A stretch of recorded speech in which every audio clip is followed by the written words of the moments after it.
Hello everybody, this is Bob Cathy. Today I was wondering if your wheel looks like this. That's oil coming out of the front hub.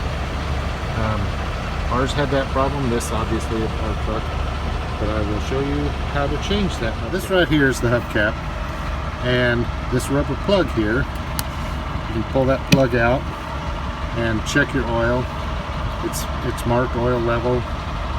There's a line on the window right here that tells you where the oil level should be once you look inside.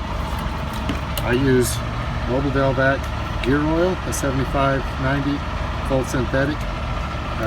That's because of the type of bearings that are in the hubcap.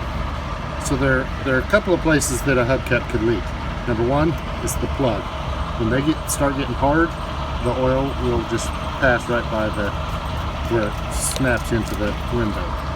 Number two is this seal around. See, there's 5 screws here that hold this ring on. There's a seal in behind that plastic window that could leak also. Or there's a gasket on the back side where it bolts onto the hub itself. So if it's the rubber plug, you can replace the rubber plug. They're a couple of bucks. The window kit, you can take these 5 screws out, replace this window. It comes with a rubber plug and the gasket that goes behind it. $5 or $6 if you can find it. And that's where I have the problem today.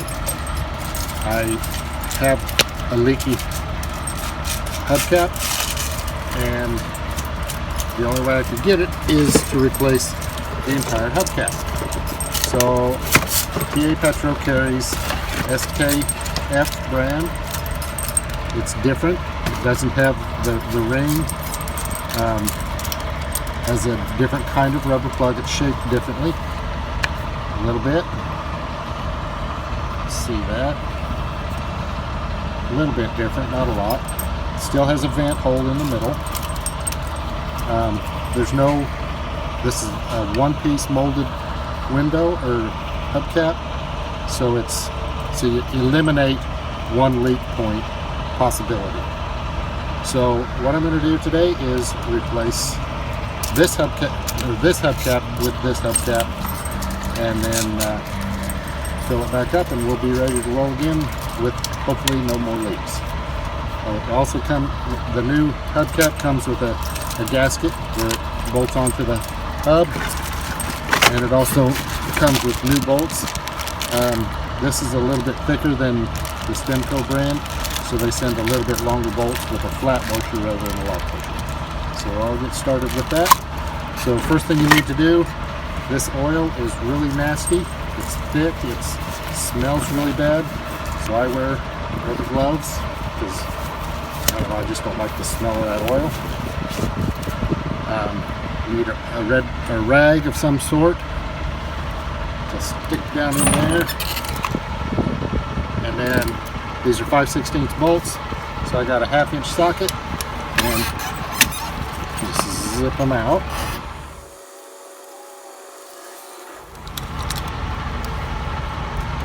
Okay, we got all the bolts out, and we don't need to pay too much attention to them since we're going to replace them.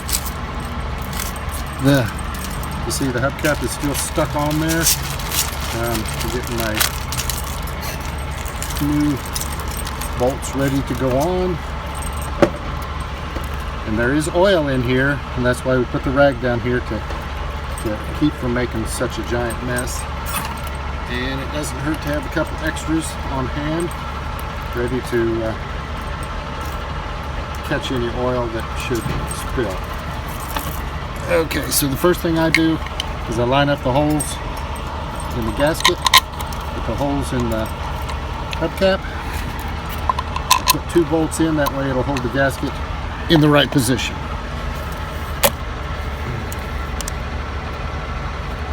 The old hubcap comes off.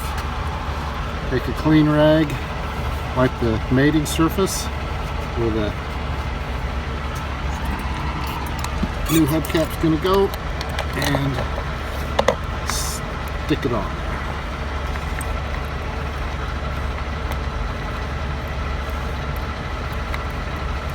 Pretty simple change.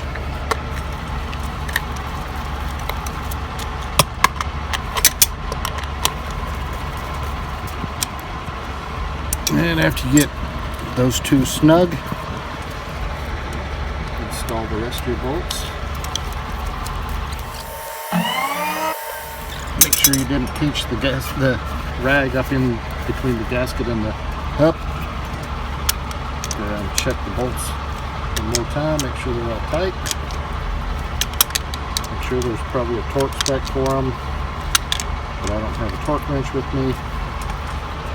And that's all there is to changing the hubcap, other than filling it up. So there's quite a big space in between the bearings. So I always like to fill the hubcap where it's just about to come out of the hole, right there, and let it set for 10 or 15 minutes. Let that oil run back into the bearings that are behind there. Give it a little time. And then I come back. This also is marked oil level. So once that runs back in there, check it. You'll be able to see the oil through the clear part of this at the oil level. When it's there, it's fine. If it's there, you know, after you wait 10 or 15 minutes, it's fine. You don't need to add any more. If it's still not up to there, add a little more to bring it up to level. And pop the plug back in. Take a nice clean rag, wipe things down so it doesn't have a beginning to look ugly, and that's all there is to it. 1/2-inch socket or ratchet, whatever you want to use. End wrench would be difficult to do on there. Bottle of 75-90 gear oil. I use full synthetic. You can use whatever your owner's manual recommends. And do hubcap, and we're good to go. Until next time, be safe. Talk to you later.